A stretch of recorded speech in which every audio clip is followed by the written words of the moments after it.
Welcome to Land of the Bible. I'm David Sussman, your personal tour guide here in the land of Israel. And in today's episode, we are going to visit the Christian sites of Jerusalem.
Jerusalem isn't just considered a holy place to the Jewish people, it's also considered holy to Christians around the world.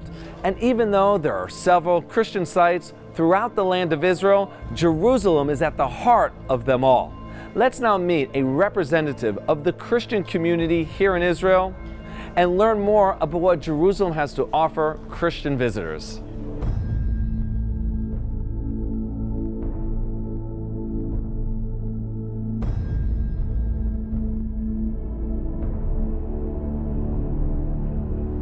We're now joined by David Parsons, who's the Vice President and Senior International Speaker for the International Christian Embassy, Jerusalem.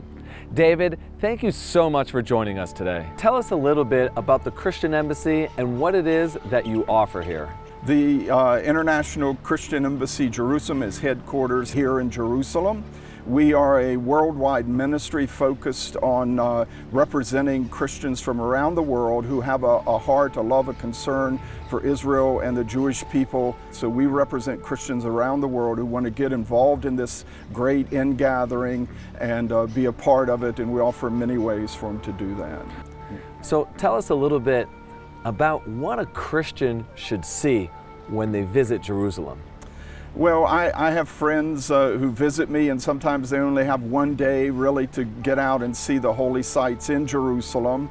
And my rule, if I have someone and only one day to show them the sights of this city, I take them to the 3 G's, as I call them. This would be the Gethsemane, where Jesus was betrayed, St. Peter and Gallicantu, where he was denied by Peter, and then the Garden Tomb, which is a beautiful natural setting that tells the story of the crucifixion, the burial, resurrection of Jesus in this incredible way. And let's start with the church on Gallicantu. First of all, it's a 1st century site. There are steps that lead down from what we call Mount Zion that are from the 1st century. There's no doubt Jesus walked in this area.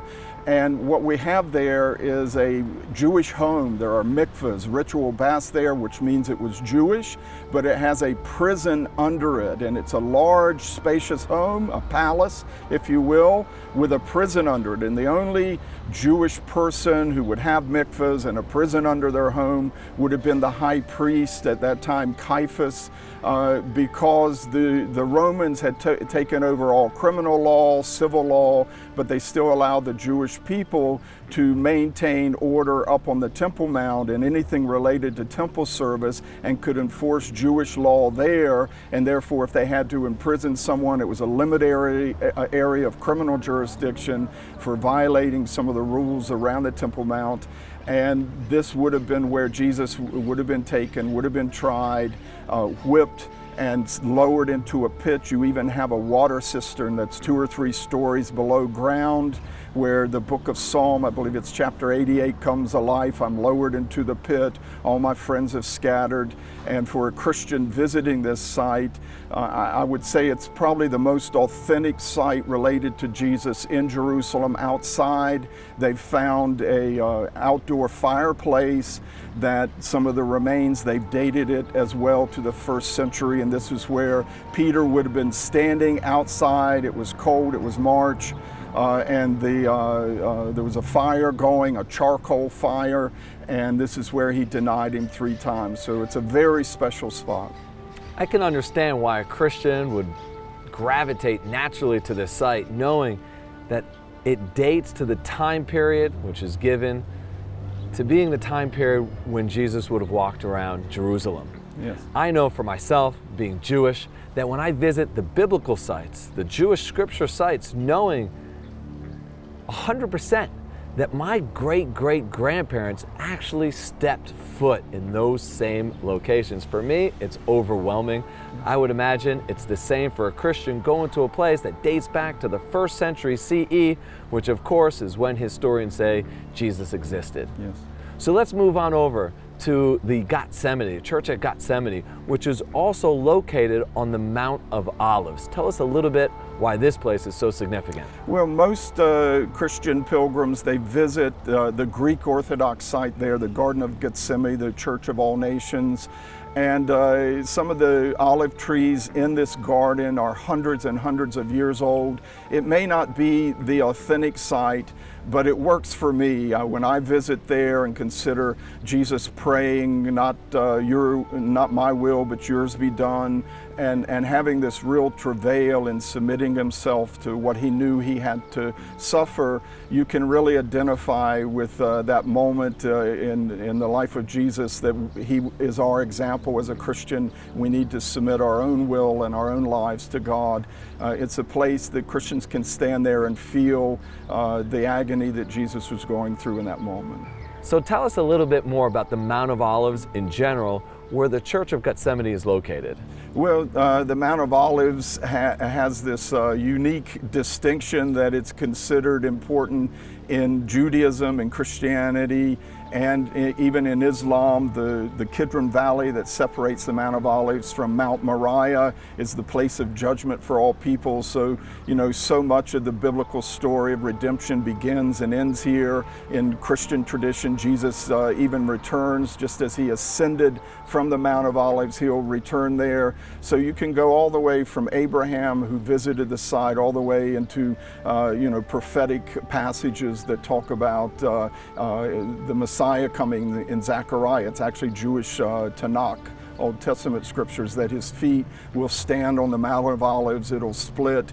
I think there's something about the olive tree itself, which there's large groves there, that it's part, a lot of these ancient trees, the older ones, part of it's dead and yet there's still life in it, and you can bring dead branches back to life by grafting them in. There's a lot of passages about Gentiles being grafted in, and so it's a wonderful place to visit, and to also a stunning view of the old city of Jerusalem and the Temple Mount. And of course, you also have the Mount of Olives Cemetery, which is the oldest active Jewish cemetery in the world. And we even know the burial plot of one of the kings of Israel and 3 of the prophets of Israel.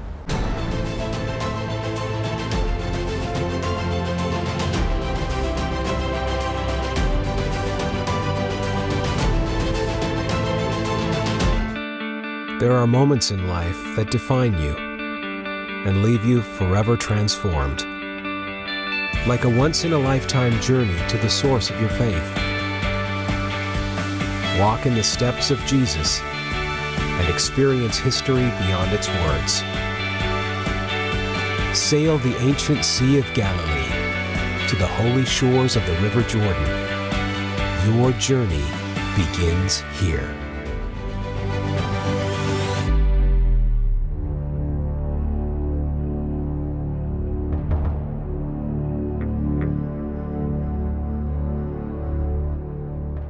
So let's move on to the third site that's just beyond the old city walls that you mentioned as part of the 3 Gs, and that was the Garden Tomb. Most Christians visit the Holy Sepulchre. It's inside the old city walls today. The scholars tell us it was probably outside the city walls in the time of Jesus at the Holy Sepulchre. You can visit there, but a lot of Protestants, and not just them, but evangelicals especially, but even Catholics and Orthodox Christians visit the Garden Tomb as well. It's north of Damascus Gate, outside the old city walls today, and they visit because it's this incredible natural setting where all the elements of the story of the resurrection of Jesus, his crucifixion, his burial, where he rose from the dead, it's all there in a natural setting, that you have a place of crucifixion. There's a quarry. It was a first century rock quarry, which was also a place of execution. It was along a highway where the Romans would have crucified someone, and right beside it, as the Gospels say,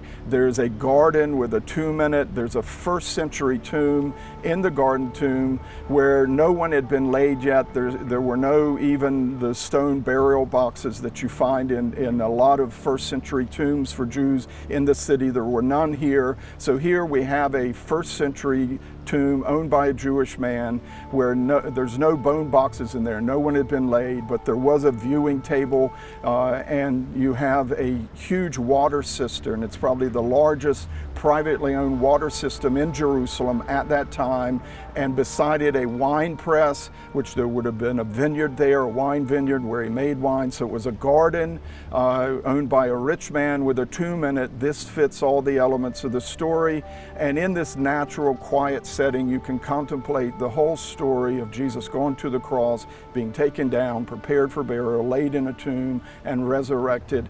All the elements are around you. They don't claim it's the authentic site, but again, it works for me in an incredible way. If it's not the real site, it's a gift from heaven to tell that story.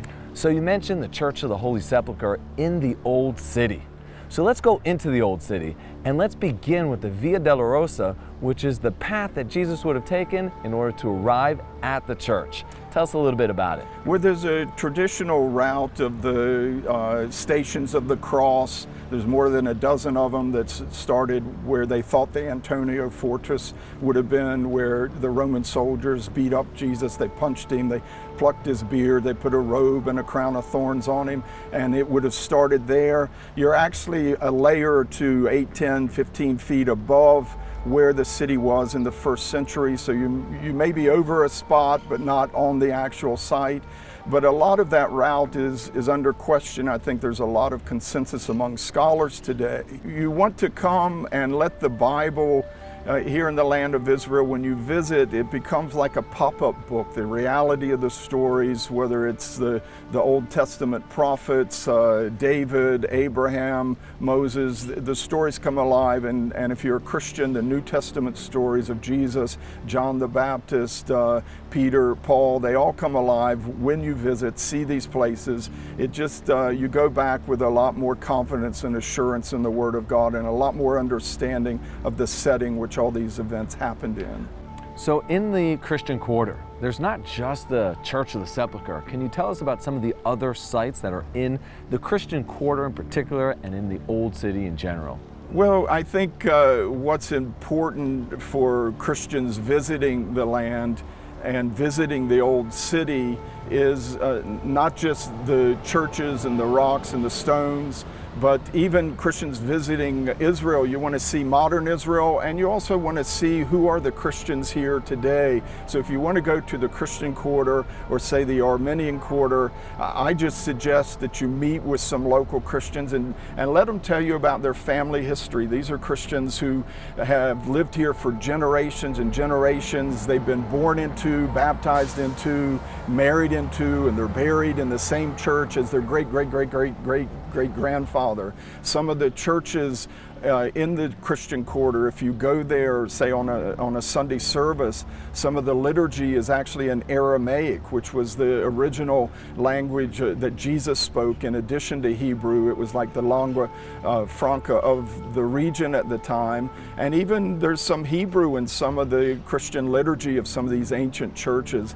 And of course the Armenians, if you visit the Armenian Quarter, you've got these incredible craftsmen who have kept a lot survived these trades handed down through many generations as well, and they have their own story of Christian witness through difficult times.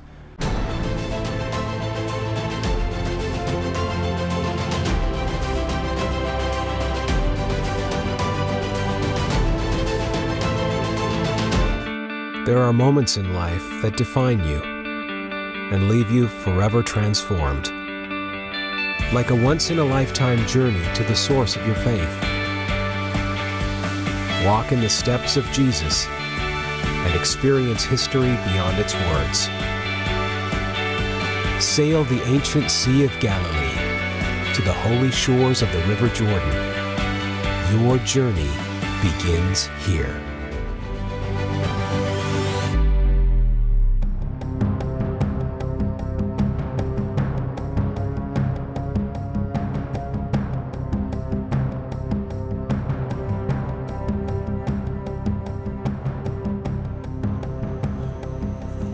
Jerusalem is the only place in the world that both Jews and Christians consider holy, and where Muslims have called it their home after building the Dome of the Rock at the location of both Jewish temples. There's no place that epitomizes this more than the Old City, where behind me you see the third station on the Via Dolorosa, as well as a house of study for Jews known as a yeshiva. And the whole time, here we are standing in the middle of the Muslim quarter in Jerusalem's Old City.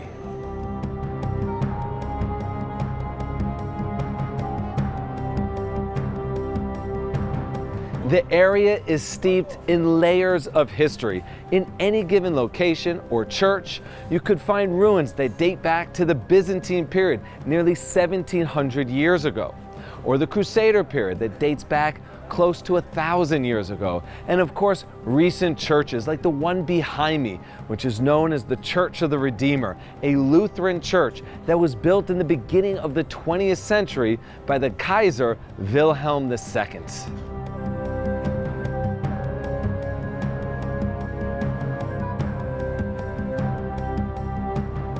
Right in the heart of the Christian Quarter is an area known as the Muristan. Here, one can find shops selling anything imaginable, from backgammon boards, religious relics, jewelry, scarves, antiques. You name it, you can find it right here, and at a great deal as well. Or if you just want to take a load off and relax for a while, enjoy a cup of Arabic coffee or a traditional Middle Eastern meal of shawarma, kebab, or, of course, the famous Israeli hummus. This is the place to do it while visiting the Christian Quarter. Let's now continue to walk around and visit some of the sites here.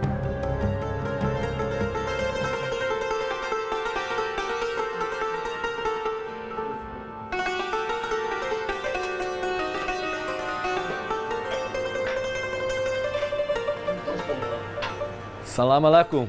Alaikum salam. Ahlan wa sahlan. You are welcome. Can we get one of the traditional cups of Arabic coffee? Sure. You like it with cardamom, with sugar, with no cardamom, with no sugar? We'll take it with a little cardamom.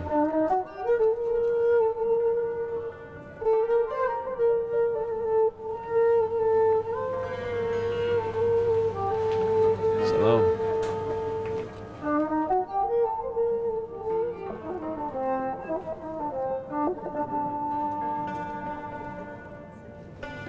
As you can see, thousands of people visit Jerusalem every year on various religious pilgrimages. Here in the Christian Quarter, you'll find Christians from around the world following the path of the Via Dolorosa, onwards to the Church of the Sepulchre, where many Christians believe the crucifixion and resurrection would have taken place.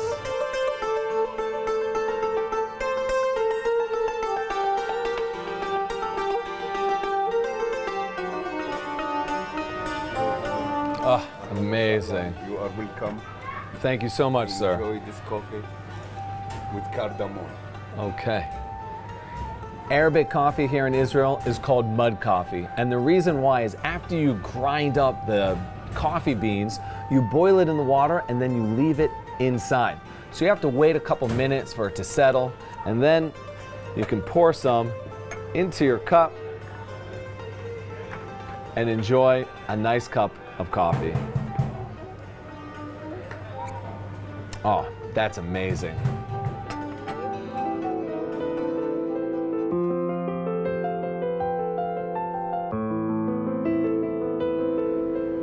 Even though the Armenians of Jerusalem today are Christian, they have their own quarter. Why is that? Well, the history of the Armenians dates back 2,000 years, when they were originally hired as mercenaries by the Roman Empire to put an end to the great Jewish revolt against Rome, which culminated with the destruction of the temple in the year 70 CE. At the end of the war, 2,000 years ago, the Romans offered the Armenians a section of Jerusalem if they would stay here and become merchants. Well, they did just that, and they even became so powerful here in Jerusalem that they ruled the city for a number of years. However, the Armenians who live here today aren't descendants of those Armenians from 2,000 years ago. Rather, they arrived here just about 100 years ago. Let's now meet somebody from the community and find out why. I'm here with Garo Sandruni, whose family arrived to Jerusalem in 1918 after fleeing the Armenian genocide which was being perpetrated by the Turkish Empire. They brought with them the Armenian tradition of creating some of the most beautiful pottery in the world. And Garo himself has opened up his personal shop with his wife Sonia in 1983 and have been creating and painting the pottery you see around me ever since. If you're visiting the Armenian Quarter, make sure to stop by and say hello to Garo.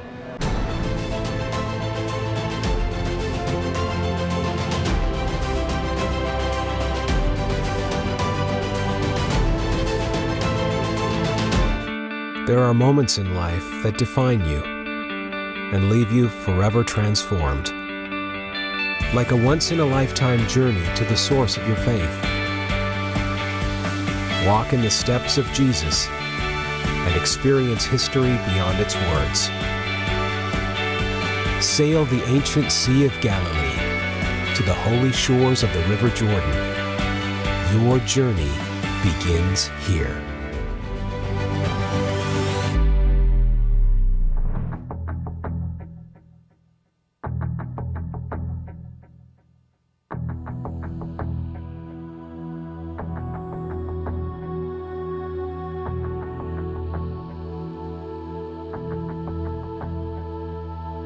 So tell us a little bit about the Christian Embassy and what you offer in order to allow tourists to come to Israel.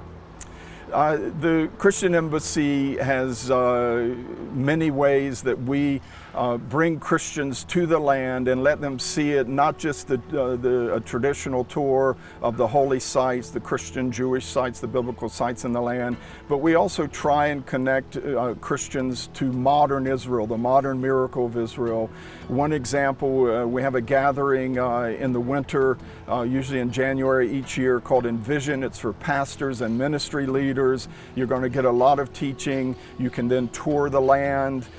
We take you to sites here in the land that a lot of tour groups don't go to. We also have in the summer, a young adults, for young people, youth and young adults, a special tour for them, which you're seeing the sites. You're getting a lot of lectures, not just biblical, but also modern Israel. You're visiting high tech and such. You're sleeping in Bedouin tents, riding camels, going on Jeep rides through the desert, or maybe raft rides down the Jordan, doing fun things, hiking, going to cliffs and you know, exciting areas that young people want to go, and also taking part in volunteer projects where you're doing charitable work. You're meeting young people your age, whether they're Jewish, Christian, Muslim, from many backgrounds, and trying to relate to them, to bring peace, coexistence as well. And then, of course, the Christian Embassy is probably best known for our annual Feast of Tabernacles gathering. It's in the fall each year, usually September, October, according to the biblical calendar, and it's one of the three major pilgrimage feasts that God gave Israel in the wilderness under Moses. There was Passover, Pentecost, and Tabernacles, or Sukkot, where Israelis build these temporary booths in their yards or on their balconies. They eat there and such. Well, this was the one pilgrimage feast where the Christians, the Gentiles, in ancient times were also invited to come up and worship the Lord here in Jerusalem. We've revived this tradition in modern times. We usually get 5,000 or 6,000 Christians here, and Wow. you can not only take a tour of the land, but you get a whole big dynamic worship experience, lots of good teaching at the largest Christian gathering in Israel every year at the feast. We have social projects all throughout the land trying to help the poor, the needy, youth at risk, the elderly. We've got a lot of focus right now on helping poor Holocaust survivors. We think they're the most deserving, worthy of any of the people in need here in the land. David, thank you for spending this time with us and sharing your personal insight into Jerusalem. But foremost, I want to thank you for connecting Christians around the world to the Jewish people and reminding them when it says in the book of Genesis that God has given the land of Israel to the Jewish people, Leolam Va'ed, which in English means forever. And for that, we owe you a debt of gratitude. So thank you once again. Stay with us here on Land of the Bible.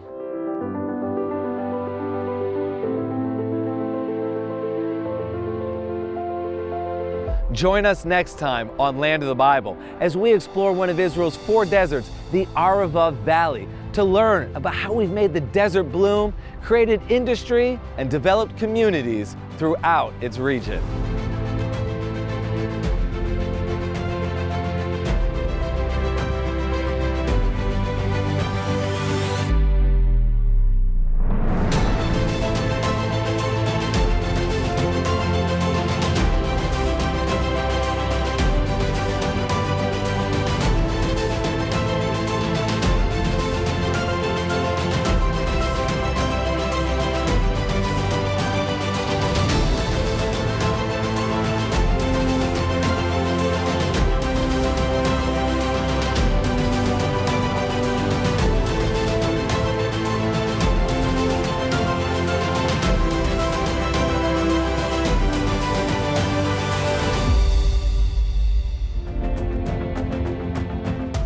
Wow, what an amazing day it has been exploring the Christian sites here in Jerusalem.